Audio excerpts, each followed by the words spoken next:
Hello and welcome to Sim Strategy Gaming. I'm Sim. In this episode, we will look at how to set up warehouses and how to not set them up. And we will also look at how to build economic zones, or some will call them clusters of cities, and how to use the flow of goods chart. There are many that say that the warehouse setup in Railway Empire 2 is flawed or bugged somehow. But this is absolutely not true. I've been playing through every single one of the scenarios and all of the campaign, and there aren't any programming errors in the warehouse mechanics. But there are definitely ways to not set them up in order that they will so that they will crash, that there will be mishaps.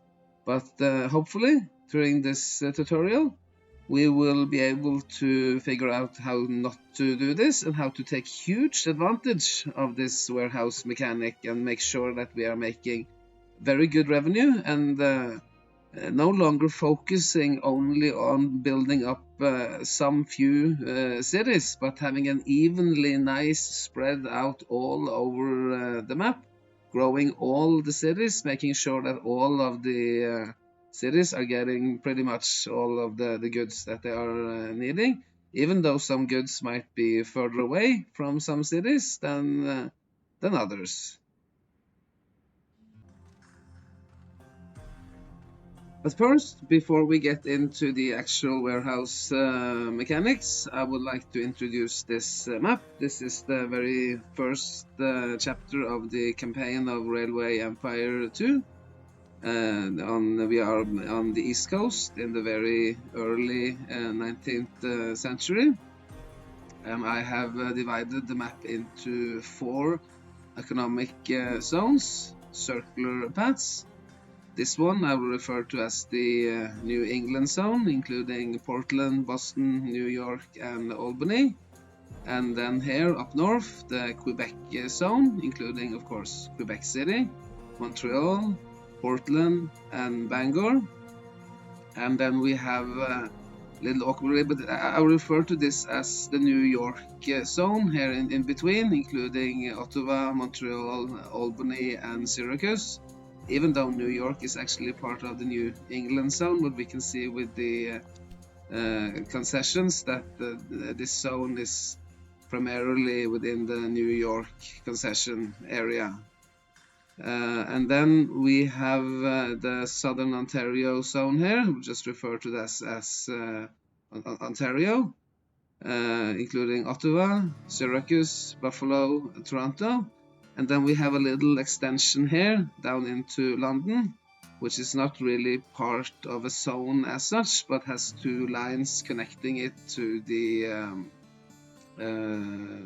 Ontario zone. All of these paths are circular, as one can see, and some of the cities are belonging to several zones.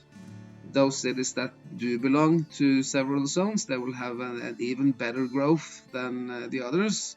One can see here that with Syracuse, Albany, Montreal, Ottawa, they all have double arrows up, even though they have grown quite a bit.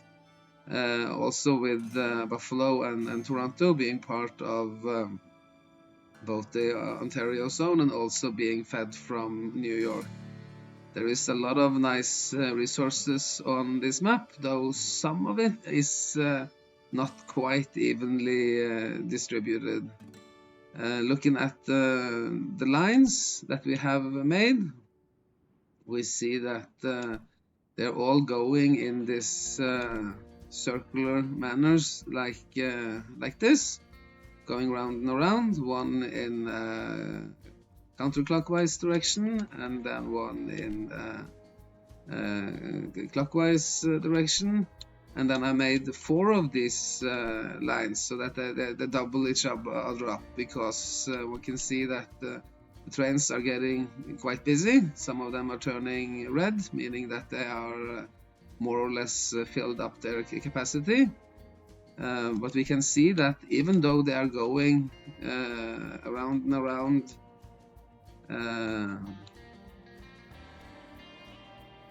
like this and do not have straight ways of going, still there are most of them are achieving the express status.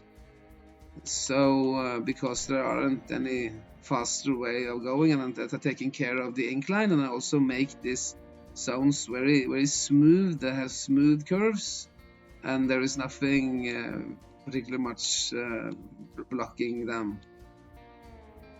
So we can go to all here. See then I think I showed all of the different zones.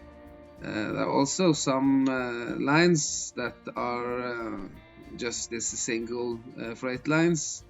Young, Jones, Roberts, and then there is a setup here for a docking station in Montreal that only receives goods to be transported further. These are not part of the main line systems. The main lines are these circular paths, and the idea is to bring all the goods that aren't part of the main line onto the main line through warehouses. So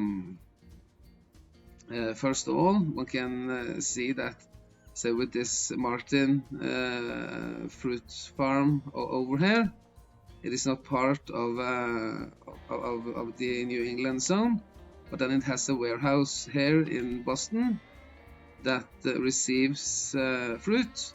And this is the simplest way of using a warehouse, and a way that I think most people are using warehouses, just to bring it into a city. And then as soon as the city has fulfilled its demand for fruit, which I believe that it more or less have, then the excess goes on to the warehouse and is being spread out from there, like this.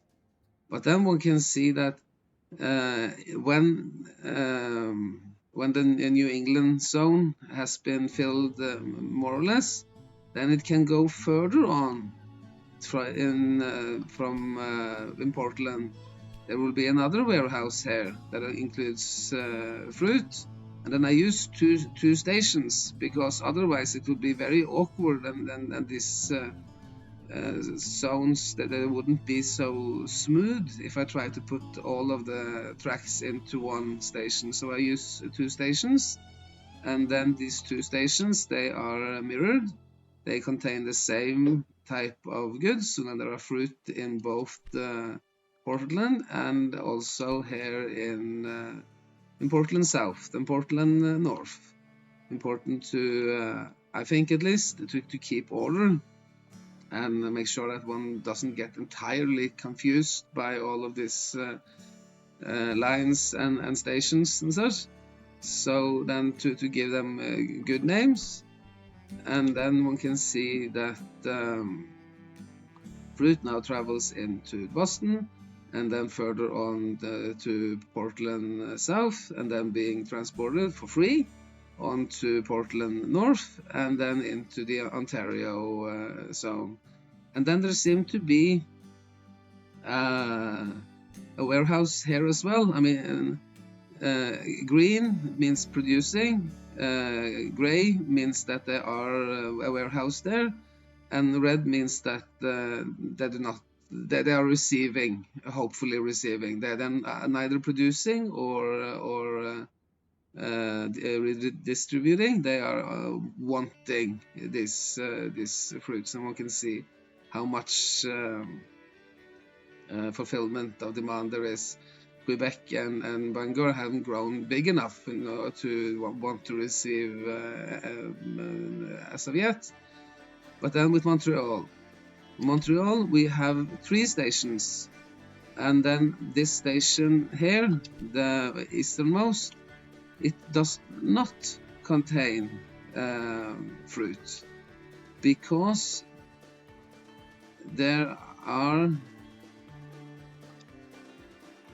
fruit coming in here from this Simon farm, And then I want that fruit from Simon up here not to go on to the Quebec zone, but I want it to go into the docking station. And then with using this 3 warehouse setup, I am more free to choose which way these wares are now going. And then there is fruit here in the Montreal West. So that means that this fruit here now goes on to the Montreal dock and then further on into the New York zone here, feeding Ottawa, Syracuse, and Albany, but not the Quebec zone and not the New England zone. Because see what would happen now if I were to set up a warehouse here as well. And this is the major tendency. This is what people must be aware of and figure out. Now what is happening? There suddenly appears all of this crisscrossing tendency sets with, if we now choose Portland. What is happening here? Why all these arrows going back and forth? Now this Martin fruit, the south of Boston, is trying to supply Portland, of course, Bangor, Quebec, Montreal, and also Ottawa and Syracuse. But then the fruit here from Simon, they are trying to supply Quebec, Bangor, Portland, Boston, and all the way down to New York. And that means, and I must pay really attention, that means that fruit is coming into this warehouse and also going out of the same warehouse. And that makes for a crash. And I will show later, I will show now how it should be set up.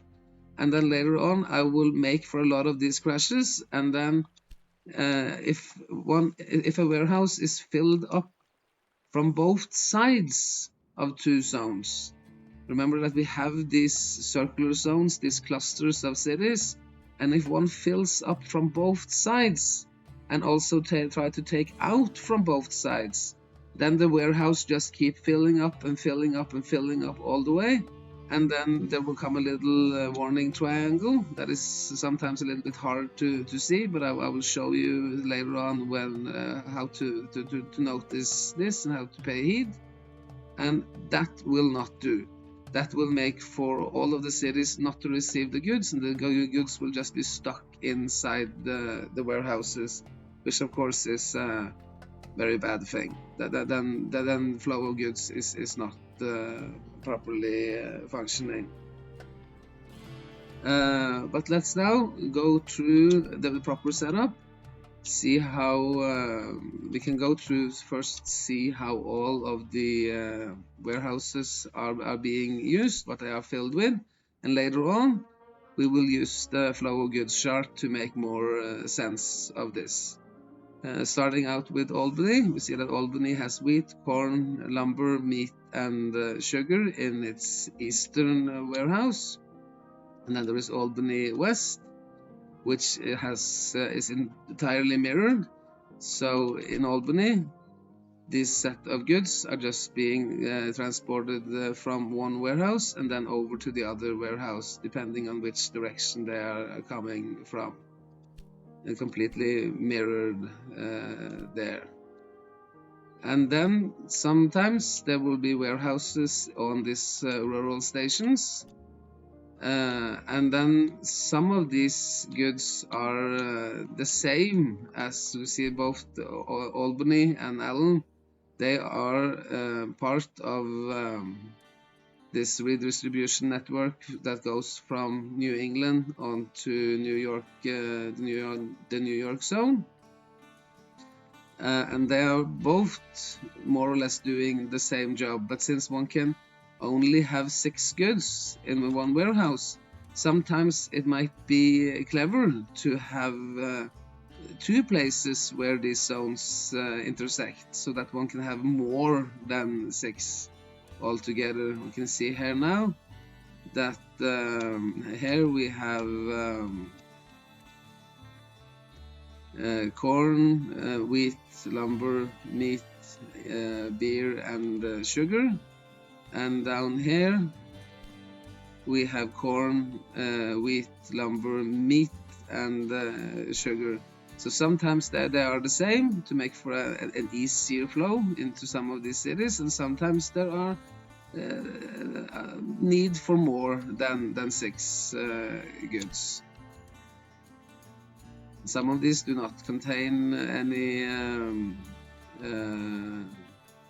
warehouse, but then we have one in Boston, and I already showed that. That is not a redistribution center, it just picks up and moves this resource into a line, but it doesn't go from one line to another. Boston is only part of one circle, it's not an intersection point. And then we have one here at the Hobbs, at the Hobbs station. They only receive fruit, same as with Boston. And then one might be tempted to just say, okay, but it's easy to bring down fruit from here, from Robert's farm, down to this station. But this might not be so clever as it seems, because if it only goes into these rural stations doesn't consume or load or keep any goods for themselves. So I let this line go into Hobbs, and then from there it needs to be picked up. But then sometimes it might pile up here, and even though that there aren't any conflicts, it might be due to lack of transportation that it will not go further. So it might be clever to just bring this further on down there and let it go all the way down into Toronto, so that all of these resources should perhaps go into a city, but they can also pass through a warehouse area, and there's nothing wrong in having a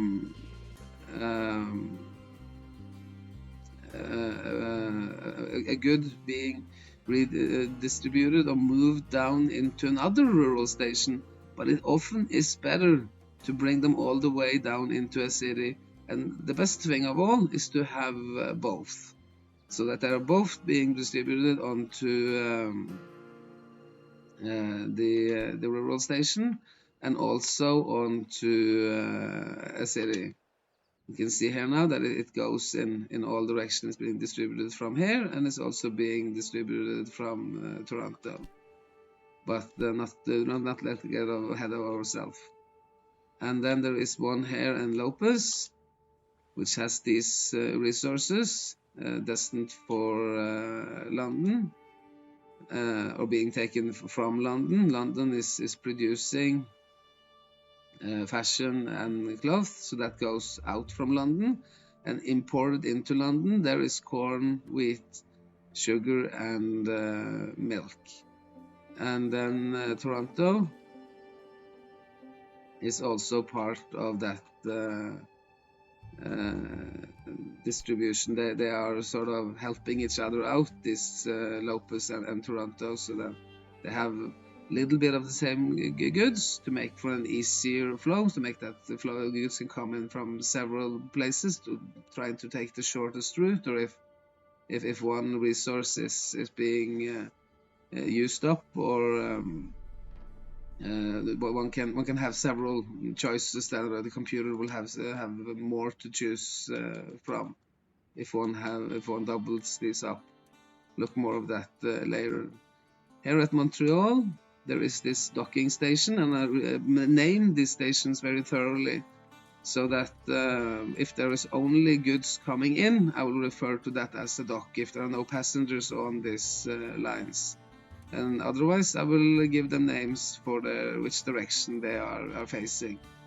So here at Montreal, we see that we have wheat here at Laron, and then there is milk coming from Bordeaux. Pardon my French if I can't pronounce this completely correct. And there is vegetable at Segal, and there, as we saw, there are fruit coming in from Simon, all being brought into this warehouse here at the docking station. And then I can pick from that docking station which one are going into the eastern Montreal, and then we see that most of them are.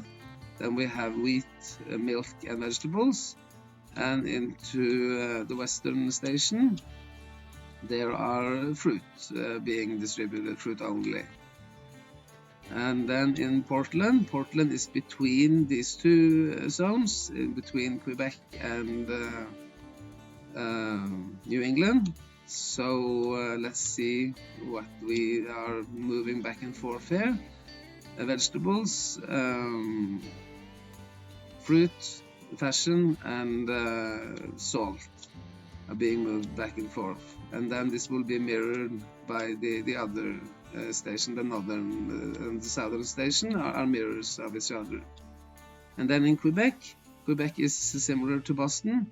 It is only part of its own Quebec zone, and only brings this corn down into Quebec and make that city grow extra nice, and then the excess will be further on transported from there if there are more, and there usually are. In Syracuse, 2 stations, an eastern one and a western one. You can see that it has corn, sugar, milk, planks, cheese and salt, and then the same on the other station. Quite busy here with the 24 corn coming in. It's a lot of distribution of corn. Corn is particularly difficult at this map, actually. And then in Toronto, we took a quick look at that before, but one can see that it is they are working in conjunction with the Lopez station. And then that's it. They are the warehouses that are being set up. And then, but of course, to show it like this, it doesn't make very much sense to just go through each and every warehouse and say that this is how you're going to do it there, this is how we're going to do it the other place. One has to use this flow of goods chart in order to make sense of what one is doing. So say here with wheat first, I usually go resource by resource. We can also go city by city. We can start out now with London and go city by city and look at London and see, are London getting its wheat? Yes. It doesn't have wheat on their own lines. The lines are just going to Toronto, where there are being picked up meat and planks. And then there is one here that goes to Buffalo through Lopez and picks up salt. And in Buffalo there are beer and fashion. So that's all London is going to get. And then London is trying to export its cloth and fashion as well. But then that means that London is not getting any wheat without any warehouse. So then that's actually, since wheat is such an important resource and one needs so much wheat, one needs twice the amount of wheat to get a 100% fulfillment of demand as one needs of some of these other goods. We can see that wheat, corn, lumber, meat and beer, they require 1 wagon a week in order to have 100% fulfillment of demand. But when it comes to sugar, milk, vegetables and fruit, that's only half a wagon a week in order to have 100% fulfillment of demand. So it's particularly important to get wheat in close by, and now I use 2 set of warehouses. So then there are 2 resources that can help London with getting its wheat, and they are close by. And then corn is coming in through the Lopez warehouse. It's a little dumb that one can't really see that immediately, but one needs to hold the cursor over the London city in order to see this clearly. And then through Toronto it gets its lumber, and then it picks up meat directly from Toronto, so that isn't any problem. It also picks up beer directly from Buffalo.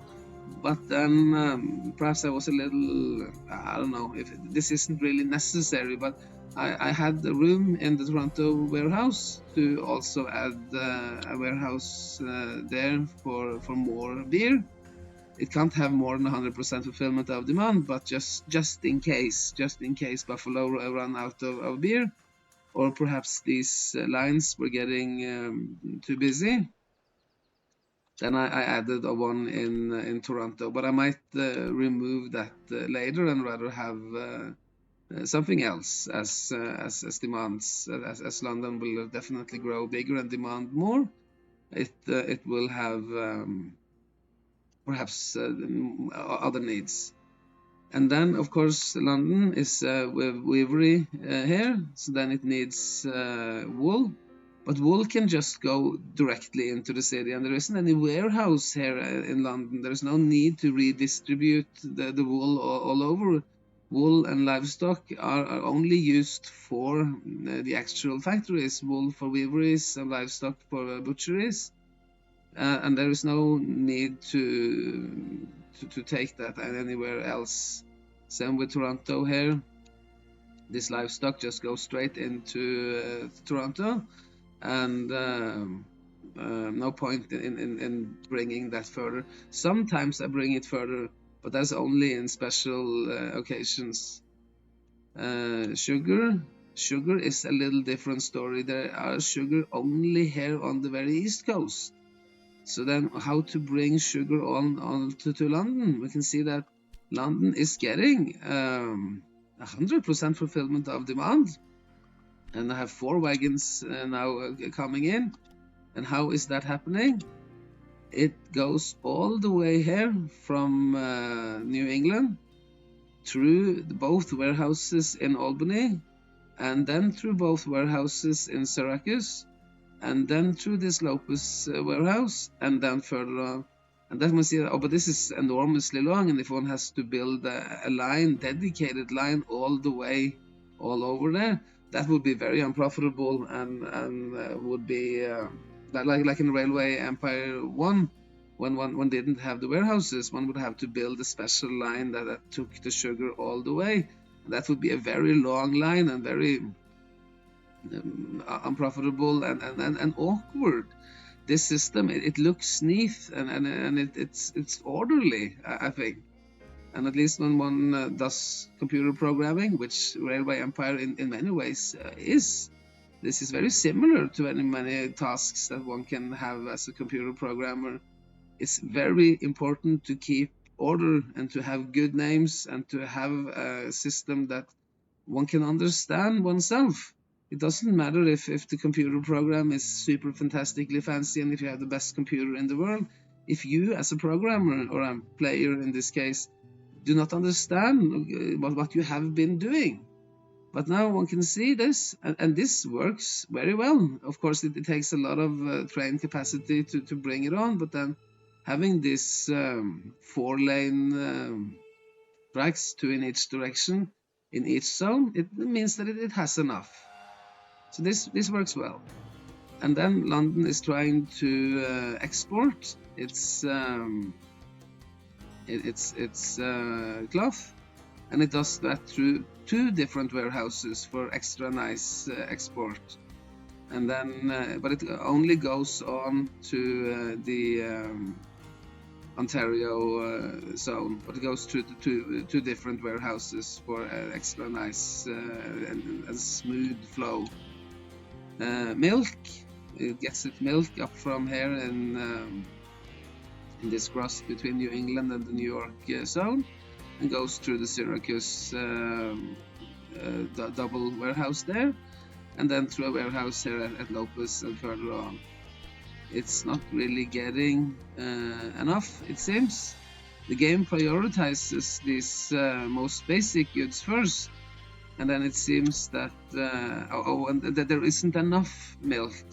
So then I would have to bump this up. There isn't enough milk for anybody. One can see that these milk resources, they are it's too low here. It can't really fill up. Syracuse eats up the milk before it gets a little bit down to Buffalo, tiniest bit to Toronto, but nothing goes on the way to London.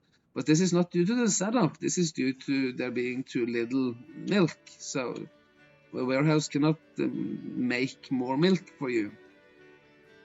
And then with the vegetables, there are vegetables in Ontario, going to a warehouse in Toronto, and then further on to London. But it seems to be empty here as well. So yes, it's just run out of goods. And then this fruit goes to this warehouse first, here at Hobbs, yes, and then to Toronto. And I could have bought that further on down the line as well, but I don't want to build too many lines. I have other projects in mind instead. And then there is the fashion, and it's trying to export its fashion, but now it seems to be such that there is fashion in Buffalo and there is fashion in London, and they now go both ways, so that the Buffalo is trying to fill up London, and London is trying to fill up Buffalo.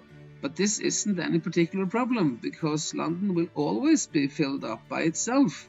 So then it doesn't matter if one has a little bit of a crisscrossing, going back and forth tendency, as long as one is absolutely certain that it produces these goods themselves.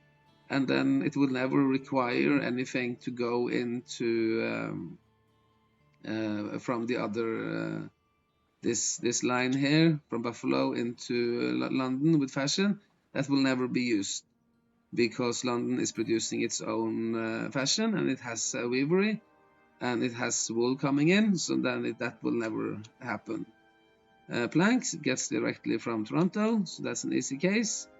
And then there is so little liquor on this map, and I know for certain, and I haven't bumped this up, and it's really hard to produce liquor because it requires both sugar and fruit. So then I haven't I don't bother with warehouses for liquor.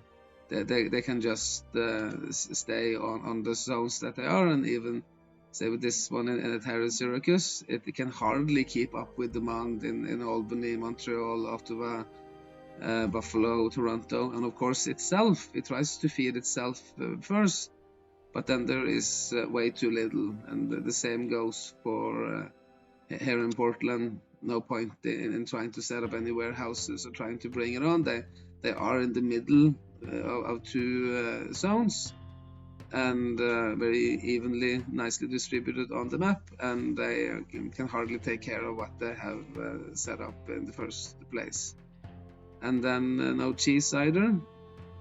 Are some cheese coming in here from Montreal through Syracuse, being brought on to Buffalo, and of course I could have say removed this beer resource, that there were actually being a little bit too much beer, and then I could have set up cheese instead, but that wouldn't really matter. London isn't requiring cheese as of yet, and then there definitely are not enough cheese on this map. So then I'd rather just make absolutely certain that London is getting its basic resources. London will never grow into a very huge metropolitan city because it's so far out on the edge of the map, and that's always a little bit harder, much easier with the cities that are in the center of the map to make them grow and that are in between several clusters or economic zones that I will refer to. Salt is coming in fine, but then it doesn't require salt as of yet. And then these special resources, clay and coal, we will not look so much into them as of yet because we don't have any ceramics factory, and this is a very simple level in many ways. When one starts in the very early 19th century, then there aren't that many advanced factories that require the coal and clay, and so we will not look at that. We'll try to keep this as simple as possible. And then there is only one furniture factory in Boston, which has absolutely nothing to do with London. We don't even try to bring it on. But other than that, if we now we looked at how to analyze one city in particular, but then I don't usually go through every single city like this. I rather go resource by resource and see that every city is getting wheat. If we now skip London, since we had a very thorough analysis of that, you can see here that in Ontario there are 3 wheat resources, so there is absolutely no need for any warehouse set up here. It has everything that it needs. It might be tempting to export some of that wheat now, say through Syracuse. Perhaps we could have a little bit more wheat up here in the New York zone. And then perhaps we should see if there are any room here. Oh, there isn't, but perhaps there are room here. Okay, we can set up a new warehouse. We can delete the post office, and then we can go in here, and then we can make for extra wheat coming in. Might that be a good idea? No, that would be a most absolutely horrible idea.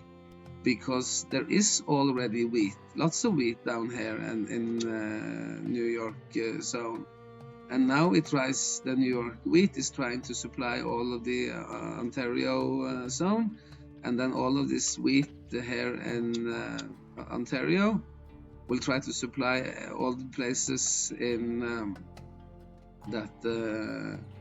this Collins farm trying. And this is that horrible crisscrossing tendency where one warehouse is trying to feed another warehouse, while the other warehouse is trying to feed the first warehouse, and then it goes back and forth. And very soon now, if I unpause the game, there will be a mishap. And I think I'm just going to leave it like this, and then we're going to see clearly how this is going to make a mess. And then Ottawa has a brewery, so then it has also its own dedicated little special one-liner coming in with the wheat only for Ottawa. But if I were to set up a warehouse here now as well, and then see how that works, that will be even worse. Then we will have wheat coming in all different sort of directions, and it will make for an absolute horrible mess. So let me just start the game and try to make that mess and make sure that everybody gets how not to do this. But wait a minute, just let me finish the wheat story before we get into making a mess. Now I turn that off, and we can see here now that there aren't any wheat in New England. So then wheat comes in from Albany, and through these 2 warehouses here, they are mirroring each other. Wheat on both places, and then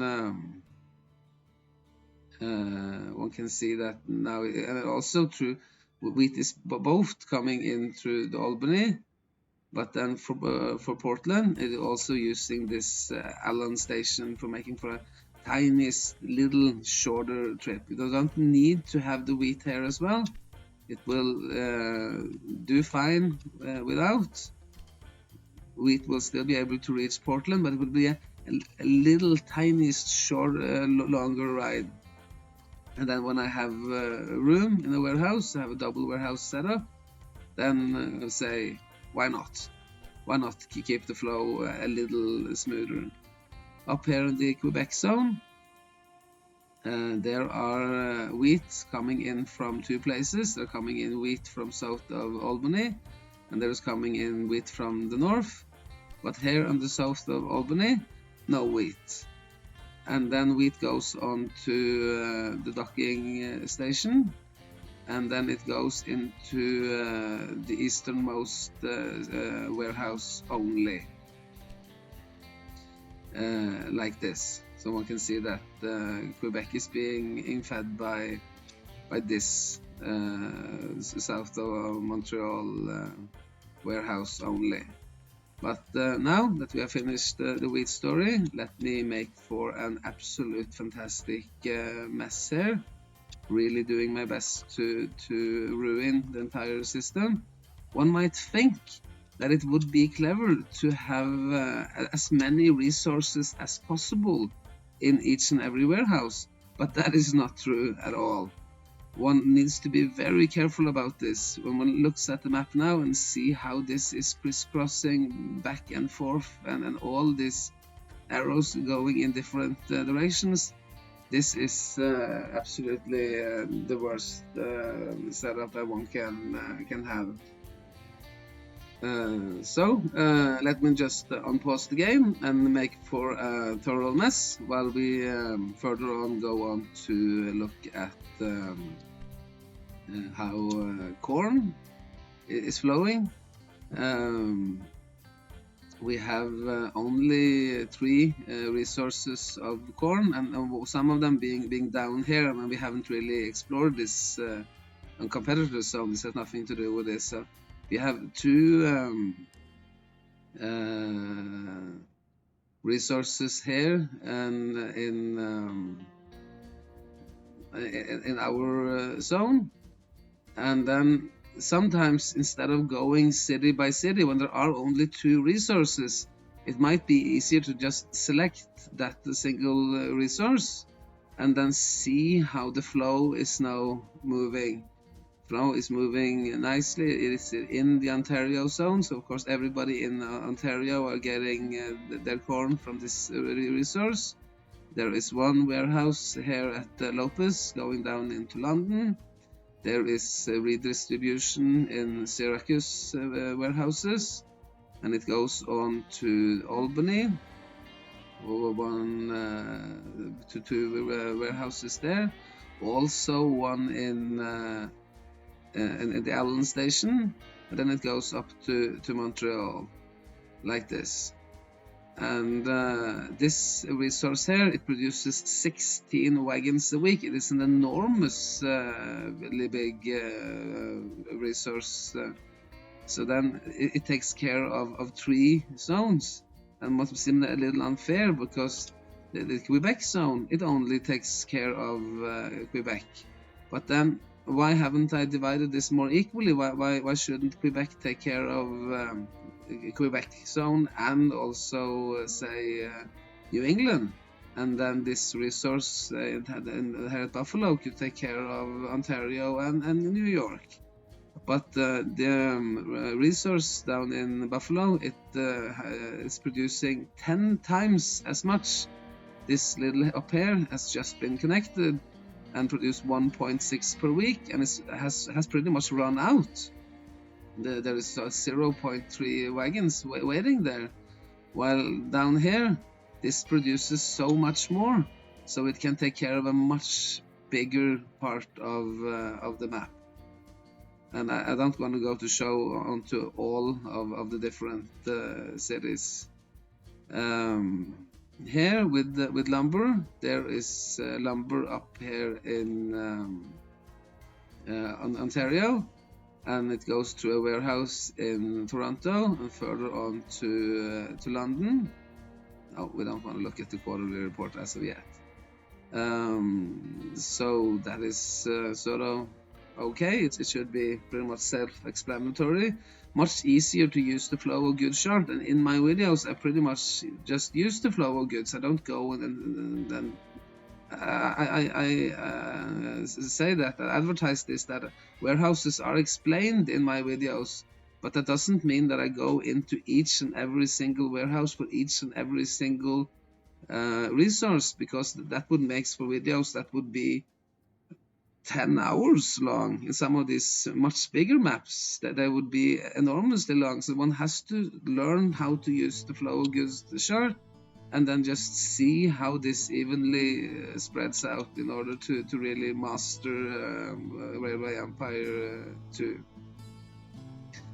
And now there are 2 lumber resources here in New England, and they are being redistributed through this double warehouse setup here in Albany. Remember that we had these 2 mirror, one lumber here and one lumber there, and none in Allen, I think, because we have to prioritize. Yeah, but actually there are in Allen as well. Is that being used? Yes, it is being somewhat used. And then there is one up here in the Quebec zone that only feeds Quebec, and no need for a warehouse here, since New England is feeding the New York zone, and then Ontario has its own up here, so that is okay. With the meat, there is not so much need for redistribution, but a little bit. There are 2 butcheries here in the New England zone, and there are none here in the New York central zone. So then there will go be these 2 warehouses in Albany and in Allen that takes care of the cities here. But these cities are being fed from 2 sides. This central New York zone, it is all of the cities here are part of 2 zones, so that they are all already being fed, but they can be fed a little bit extra. That leaves for more options for the computer. Beer, of course, going into London, and then there is no beer here in New England, so that even though there are actually beer in New England, because Albany is part of the New England zone, but then all of the cities in New England are producing beer. So then I want some of that being exported out. We use this more, and then beer is now going through Allen as well, to make for more beer and make this more utilize these breweries. But then here in Quebec is more or less being fed from Montreal only. Sometimes I let the wool and livestock resources, these factory-only resources, be on the main line. Particularly here, there isn't any point in trying to avoid it. This white station, it picks up both wool and lumber. And then New York doesn't need to have an extra direct line into the wool resource. It goes on to the main line, and then it is okay. Then it just takes care of itself. No need to have anything extra. But say here with Bangor, there is need for a little extra line that just goes into Bangor, but of course no need to have that redistributed in any way. No need for a warehouse in Bangor, and then if there aren't need for a warehouse in Bangor, one can go for a post office. I use post offices if the map is getting big, and then we can see that mail is a little bit more profitable now than passengers, and then it's better to use the post offices. On very small maps, when you're just in the beginning, when very few cities are connected, then passengers are more profitable, and then I use the restaurants. But that's another story. I will do that in another video. And then we had the wool down in London. With sugar is very unevenly distributed. There is sugar in New England going into Albany, and then taking care of the New York zone, and then further on to Syracuse, and then into Ontario, and then further on to London. And then there is one up here in Quebec that only takes care of Quebec. Noticing how much they're producing, 3.2 there, and then this one is producing 11. So of course that's the reason for this resource to be serving 3 zones like this, like with this setup, and then this one is only taking care of its own. I built this Quebec zone the last, so then of course it is lagging a bit behind then. I don't usually buy up the resources. It's much better to just keep on producing, buying locomotives and laying tracks, connecting cities, and then let these resources bump themselves up. I'm a firm believer in private enterprises, and then rather help them out. Cloth is actually so nicely and so evenly distributed on this map that there aren't need for any warehouses at all. So that's a very, very neat. All the zones have their own. London, it might seem here now, I think to point out, here it is this going back and forth tendency where Ottawa is trying to supply the Toronto warehouse, and then the Toronto warehouse is trying to supply Ottawa, but that would not be a problem. That would be the same as with the fashion from London and Buffalo, that London is always filled up with the cloth and the fashion, and then there won't be any problem, so that London can help out with supplying the Ontario zone with its cloth without conflicting with the weaver in Ottawa. And then we have milk. Milk here in Ontario goes on to the docking station, and then from the docking station it goes on to the easternmost part serving Quebec zone, because we will not have that milk go on to this New York zone, because in New York there is already milk. So then this milk resource, it serves both New England and New York, because it is in the middle. And then unfortunately this resource here at Montreal, it cannot bounce over into Ontario. Then I'll have to build a special extra dedicated confusing line. So it is this, even though these two are of the same size, then this resource here at Allen Factory is serving both New England, New York, and then also Ontario, and further on to London. But to make that a little bit more fair, this milk resource here in Quebec, it also serves the dairy factory in Montreal, and of course the dairy factory is requiring quite a bit more milk than any other cities. And then we have vegetables. We have one set of vegetables here in between Syracuse, between New York and Ontario, and that goes on further on to Toronto. You can see how this one works out. Serving these two zones, and also London. but then there is one here and Montreal, here north of Montreal here, that goes on to the Montreal dock and is not going in to this warehouse, but rather goes on to the easternmost station of Montreal, and then into Quebec, and then further from Quebec on to Portland and serving New England. You can see here with the setup here that it goes first into Montreal dock, does not go into Montreal West, but do go on to Montreal East.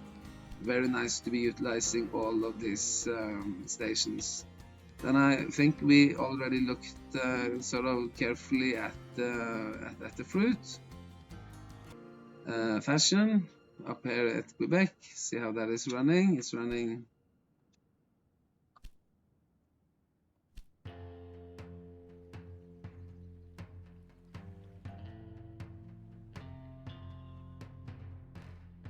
that seemed to be a little odd, but then New York here, might there be a mishap here? Why aren't they picking up fashion? Sometimes one needs to update these warehouses a bit, go back and forth like that. Yeah, so if one, for some reason there is this if these flow of goods charts aren't showing up, one can just, and if one builds a new factory, for example, or do something, then often they want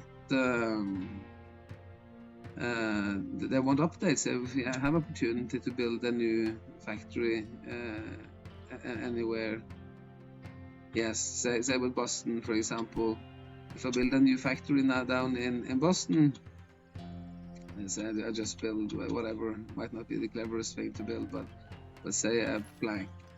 Then, for some reason, there aren't. What's happening now? There seems to be a bug or something, but it isn't really a bug. The reason for this flow of goods chart not showing is because the game haven't really updated, and sometimes it lags behind a bit. But then one can just update the warehouse and then remove whatever it has updated, and then it works. And that was what was happening in Quebec.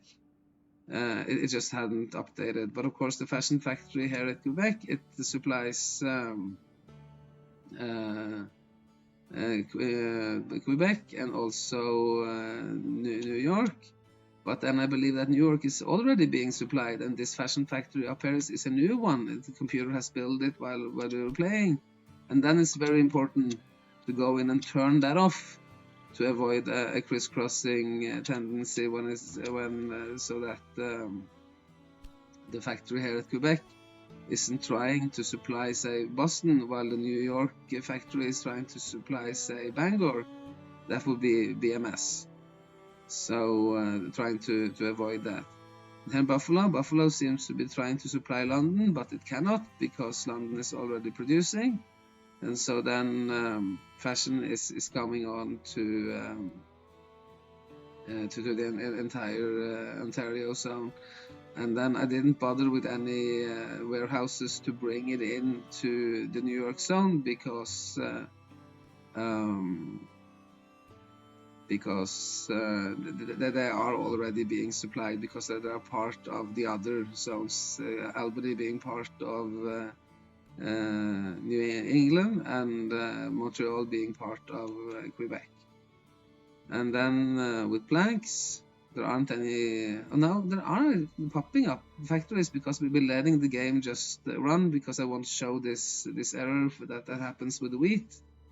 So now it used to be such that Albany was supplying Ontario, and now one can see that this doesn't really work because Ontario is now trying to supply Albany and the New York zone, while Albany is trying to supply Buffalo and the Ontario zone. So then we need to turn this off here, like this, to avoid filling up and delivery from two sides, which is the major thing to avoid and the major thing to keep in mind when one is setting up this. So now all the zones, Bangor supplying Quebec, Boston supplying New England, Albany supplying New York, and Toronto supplying Ontario, one in each zone, very neatly distributed. The computer is often not so dumb, so then it takes care of trying. Sometimes it's a little dumb, but often it places these stations neatly. With liquor, we already looked at that, but that was an easy story. They are very neatly placed in between both zones, very spread out. And then there is so little that there is no point in trying to distribute it anywhere. And the same with cheese. And then there is just salt that is being distributed like this. This salt taking care of the westernmost part of the map, Ontario and New York zone, through a warehouse here in Syracuse. And then there is one salt resource up here in Quebec that also goes down to Portland and supplies the New York zone. And then a furniture factory here in Boston. And that pretty much sums it up. There are other things. I will make a different video as well, looking at even more advanced setups and some of the problems, trying to have a little bit of a series of this warehouse setup mechanics. But hopefully this was enlightening to some people, and hopefully this shows that there aren't any bugs and that problems now. See if we got some problems. If we look at different cities, we have to go into each and every city and see if there are any little warning triangles now popping up. Here, say New York, there is a tiny little triangle there. Sugar, but that might be due to our competitor. He is often doing a horrible job.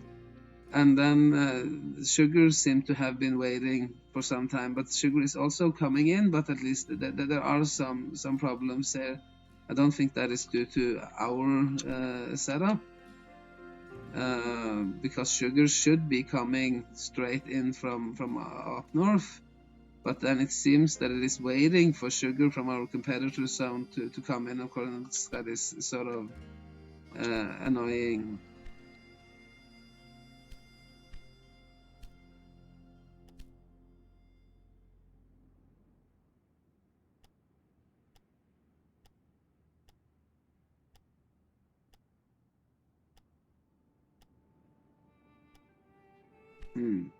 It seems that I have actually not been able to make any of these problems yet. One can see that now wheat is coming in from both sides, and even though that this wheat setup of mine now is a horrible mess, it might work for some time, and then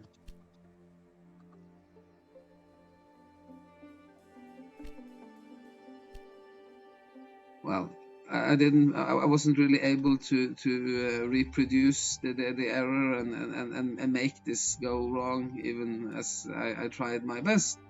But I will come back to that in a different video and show how we can get those warning triangles. But just keep in mind this, that a warehouse should not be supplied from two sides. A warehouse should be such that the supplies come in on the one end and out on the other end. If it comes in on one end and in another end as well, and then out on the first end and then out on the other end as well, that might make for a mess. It doesn't necessarily make for a mess. But at least one has to then go through the cities and see that there aren't these little triangles popping up.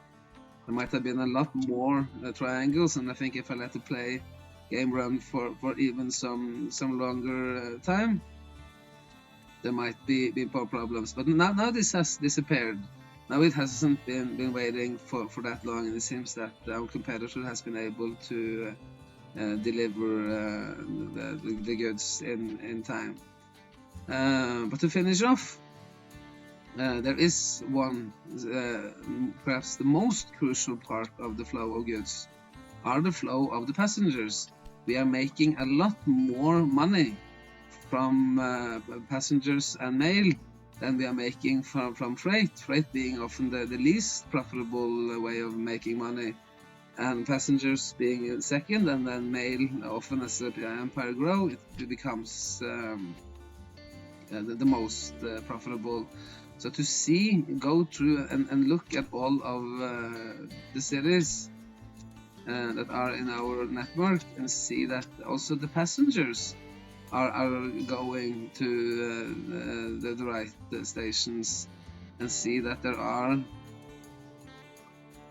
with Albany here, why aren't they going to Boston? That seems to... Yes, that's because this line is too long. It's more than twice the air distance. So then perhaps I should have made some changes here. I'm losing out on traffic between Albany and Boston. We can see that with Boston here. Albany, no, it doesn't go to Albany, and that's a poor part on my list. Then we need to set up something extra. When one goes down to New York, it becomes too long to go to Albany. But at least to not only look at the flow of goods. The flow of goods, of course, they grow the cities, but we grow the cities because we want them to produce more passengers and mail, and that's how we make the money at the end of the chain, when the passengers are piling up at our stations and are desperately struggling to get onto our trains, and everybody wants to go on and overbidding each other. That's how we really make money. And to see here that all of these cities, of course the cities that are in our rail network, are properly connected to each other. And if you can see this column with time here, the average traveling time in days, the shorter the traveling time, the more money we make. And if there is like this, a dotted line, that means that there are no people going there. I can also take note that, say, from Boston, we can use our competitors' rail network, so we can reach Philadelphia and Washington here as well through our competitors' rail network. That of course means that our competitor is also making a little bit more money, but we make so much more than he does. So it's sometimes smart to collaborate with our competitor, and one can have a further look into that. But then one thing to point out as well is to use these hotels as much as possible, and to have hotels in between the zones.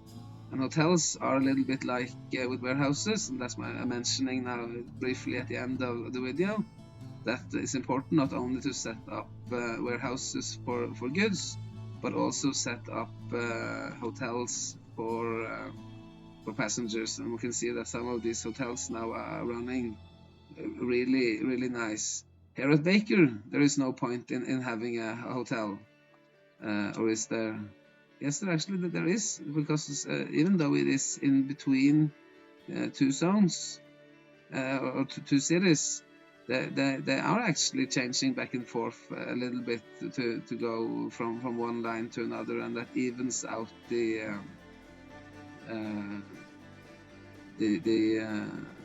passenger. So perhaps I should have had a hotel here as well. But then there isn't so much need for it, and then one has to prioritize. And I I really dig on the maintenance depots. So then often I rather stick with maintenance depots. If I'm reluctant to demolish the maintenance depots. And certainly, we are going to outbid our competitor on this fantastically nice Dunham train. We have so much more money than he does. So, but then, see, all of my express bonuses were removed, but we can easily take care of that. We're just going to update our John Bulls like this, and then, ta-da, they come back again. Okay, hopefully I may hope that this made warehouse mechanics a little bit clearer. I'm going to make more videos about warehouse mechanics, going into more details on some of these levels, but at least this takes a very long time to explain the warehouse in detail. So just make sure that one gets accustomed to how this flow of goods chart is working, and how to set up proper zones and not build this crisscrossing all the direct lines from every resource going into every cities. This is how Railway Empire 2 is different from Railway Empire 1. In Railway Empire 1, one didn't have the warehouses.